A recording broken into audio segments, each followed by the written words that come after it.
What's a historical fact that you had to learn on your own and not in school? So I recently visited some of the slave castles in Ghana and I was sick to my stomach. About 100 to 150 people were forced into these slave dungeons. Once they reached the slave dungeons, the human waste that they had to sit in and stand in was about knee deep. And when I say human waste, I mean the poop, the pee, the throw up, the blood, the menstrual blood. All of that they had to stand in, and everything else that comes out of the human body.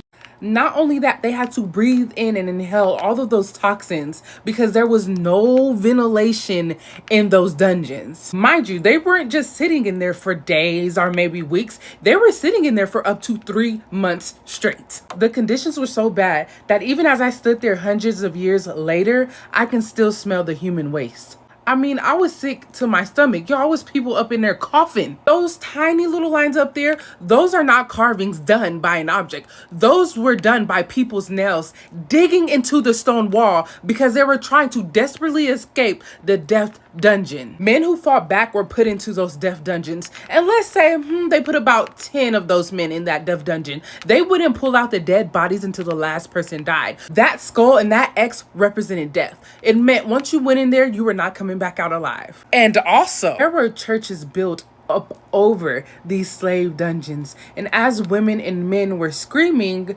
these so-called holy people were sitting above them worshiping God. Not only that, they specifically put these churches over the dungeons to represent heaven and HE double hockey sticks. Part 2 will be coming up because what they did to the women was disgusting.